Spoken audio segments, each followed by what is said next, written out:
Subscribe কৰক Akhol the Assamese Kitchen channel to bell icon to press কৰক latest video notification পোন প্ৰথমে পাবলৈ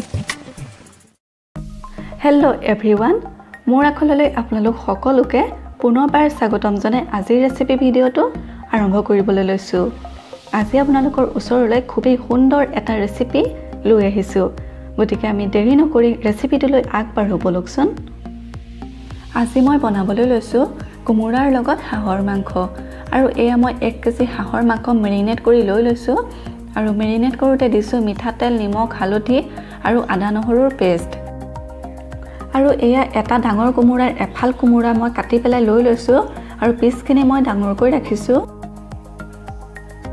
আৰু এইখিনি মই আগতেকৈ গুটাই লৈছো এয়া লৈছো ইয়া 4টা পিয়াজ আৰু জুখমতে জলকীয়া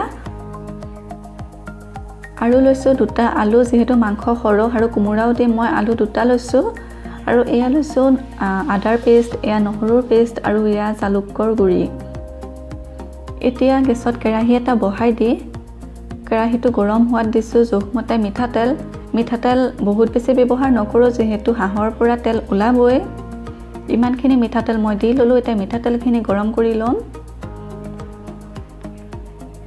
আৰু এয়া তেলখিনি গৰম হৈ গ'ল এতিয়া ইয়াত দুখিলা তেজপাত চেঙি পেলাই দি দিছো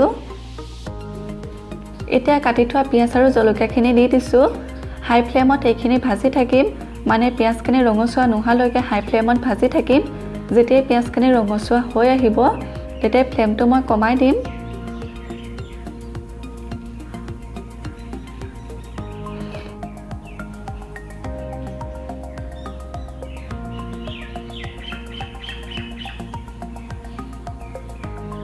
এয়া পিয়াজখিনি অলপ ৰঙচুৱা হৈ আহিছে এতিয়া ইয়াত মই বাকিখিনি বস্তু যোগ কৰি যাম এতিয়া দিছো নহৰুৰ পেষ্ট আৰু আদাৰ পেষ্ট এতিয়া আদা নহৰুৰ কেঁচা গোন্ধটো যোৱালৈকে ভাজি থাকিম এতিয়া মই ফ্লেমটো মিডিয়াম কৰি দিলো মিডিয়াম ফ্লেমত ভাজি থাকিম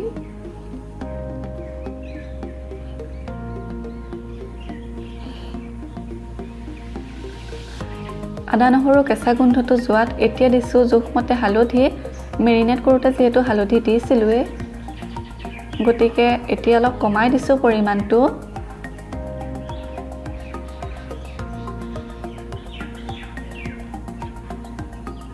এতিয়া ইয়াত দিম এখিনি জিৰা গুৰি জিৰাখিনি মই গোটা জিৰা মিক্সিত পিছি লৈছো পেকেটৰ পাউডাৰটো দিয়া নাই এনেকে দিলে টেষ্টটো বহুত বেছি ভাল হয় সেই কাৰণে গোটা জিৰা মিক্সিত পিছি এইদৰে দিছো এতিয়া দিম ধনিয়া পাউডাৰ মই এইটো পেকেটৰ আধাখিনি দিম এতিয়া দিছো গৰম মছলা গোটেই পেকেটটোৱে দিম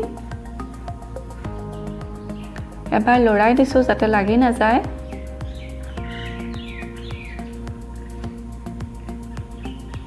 এতিয়া দিম মিট মছলাৰ পেকেট এভৰিডে মই মছলাখিনি ব্যৱহাৰ কৰিছো মিট মছলা মই গোটেইটো পেকেটে ব্যৱহাৰ কৰিম যেহেতু মাংস সৰহকৈ আছে মছলাখিনি ভালকৈ লৰাই দিছো আসলতে হাঁহৰ মাংসত জালুক আৰু আদা নহৰুৱে টেষ্টটো বেছিকৈ আনে আৰু কোমোৰায়ো টেষ্টটো আনে বাৰু কিন্তু মছলাৰ ভিতৰত জালুক আৰু আদা নহৰুৱে এতিয়া মই জালুকখিনি দি দিছো জালুক মানে যিখিনি জালুক মই গুৰি কৰি ৰাখিছিলো তাৰ আধাখিনি মই এনেকুৱাকৈ তেলত দিছো আৰু আধাখিনি মই পিছত যোগ কৰিম এইখিনি ভাজি হোৱাত এতিয়া মই মাংসখিনি দি দিছো মাংস অলপ দি পেলাই লৰাই দিছো যাতে মছলাখিনি জ্বলি না যায় এতিয়া গোটেইখিনি মাংস দি দিম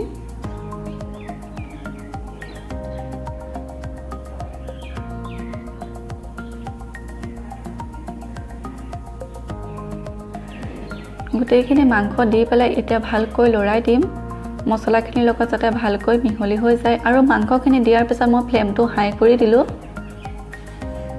এতিয়া হাই ফ্লেমতে মাংসখিনি 10 মিনিট মান সময় ফ্ৰাই কৰি থাকিম মাজে মাজে ঢাকনো লগাই দিম বাৰু এয়া হাই ফ্লেমত ফ্ৰাই কৰি আছো মাংসখিনি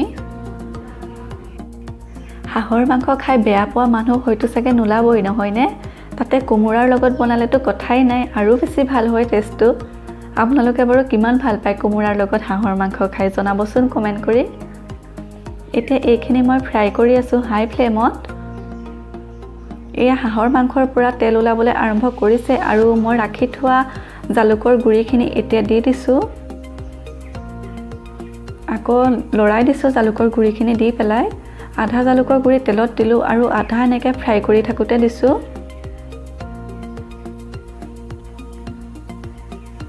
কালাৰটো খুব সুন্দৰ হৈ আহিছে। এতিয়া মই অলপ সময়ৰ কাৰণে ঢাকোন লগাই দিম, মানে 4 মিনিটমানৰ কাৰণে মই ঢাকোন লগাই দিম সিজিবলৈ। আৰু এয়া 3-4 মিনিটমানৰ পিছত মই ঢাকোন উদঙাই লৰাবলৈ লৈছোঁ।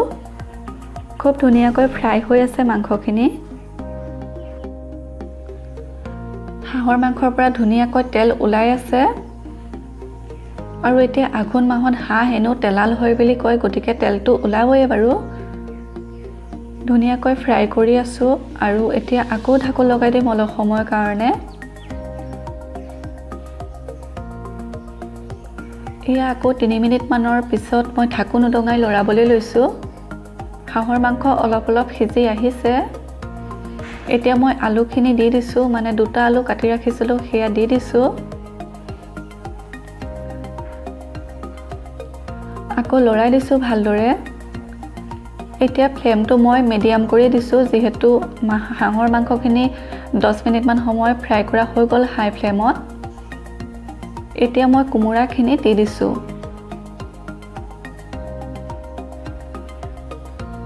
হাঁহ আধা সিজা হোৱাত আলু আৰু কোমোৰা দি দিলোঁ। আৰু কোমোৰাখিনি মই ডাঙৰকৈ দিছোঁ, যিহেতু একেবাৰে গলি গ'লে অকণমান মই বেয়া পাওঁ। সেইকাৰণে অকণমান ডাঙৰকৈ থাকিলে ভাল পাওঁ কাৰণে কোমোৰাখিনি ডাঙৰকৈ দিছোঁ। যদি একে গলি যোৱাটো বিচাৰে আপোনালোকে সৰুকৈও দিব পাৰে। কোমোৰাখিনি দি ভালকৈ লৰাই দিলোঁ। এতিয়া আকৌ ঢাকোন লগাই দিম। এই আকৌ অকণমান সময়ৰ পিছত ঢাকোন উদঙাই লৰাবলৈ লৈছোঁ। ফ্লেমটো মিডিয়ামেই ৰাখিছোঁ, নহ'লে লাগি যাব। হাঁহে কোমোৰাই আলুৱে বহুত বেছি হৈ গৈছে, গতিকে লৰাবলৈ অকণমান অসুবিধা হৈছে। কিন্তু কালাৰটো বহুত সুন্দৰ হৈ আহিছে, একদম পাৰফেক্ট হাঁহৰ মাংসৰ কালাৰ আহি গৈছে। এতিয়া পুনৰ ঢাকোন লগাই দিম সিজিবলৈ।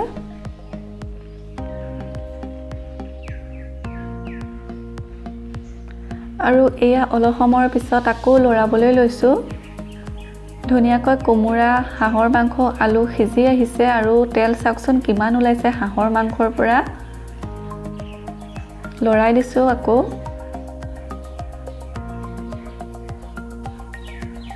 দেখিবলৈও খুব সুন্দৰ হৈছে।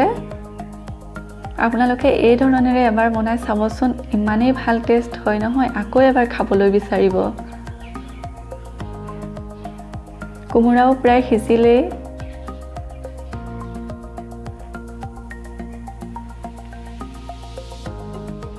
এতিয়া মই ইয়াত পানী যোগ কৰি দিম। যিমানখিনি মানে জোল কৰিব বিচৰা হয় সেইমতে পানী দিলেই হ'ল। মই বহুত বেছি জোল নকৰোঁ, সেইকাৰণে মই ইমানখিনি পানী ব্যৱহাৰ কৰিছোঁ। যদি আপোনালোকে জোল বহুত বেছি কৰিব বিচাৰে পানীটো অলপ সৰহকৈ দিলেই হ'ল। মই আলু, তাৰপিছত কোমোৰা আৰু হাঁহৰ মাংস সিজি অহাত পানীখিনি দি দিছোঁ। আৰু পানী দিয়াৰ পিছত মই ফ্লেমটো হাই কৰি দিছোঁ। এতিয়া হাই ফ্লেমত এইখিনি আকৌ উতলিবলৈ দিম ঢাকোন লগাই পেলাই।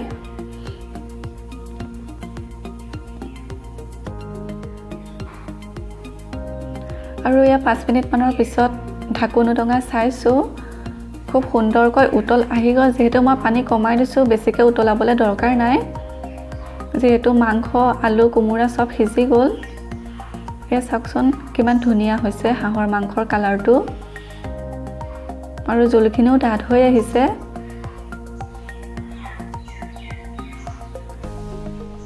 এয়া জোলখিনিও ডাঠ হৈ গ'ল। খুব সুন্দৰকৈ উতল আহি গ'ল। আৰু কোমোৰাখিনি দেখিছে সম্পূৰ্ণকৈ ভাঙি যোৱা নাই, যিহেতু ডাঙৰকৈ দিয়া হৈছে। এনেকৈ থাকিলে ভাল লাগে, কোমোৰাখিনি অকণমান ডাঙৰকৈ। যিহেতু কোমোৰাখিনি অকণমান ডাঙৰকৈ আছে, মই 2ডোখৰমান কোমোৰা ভাঙি দিম।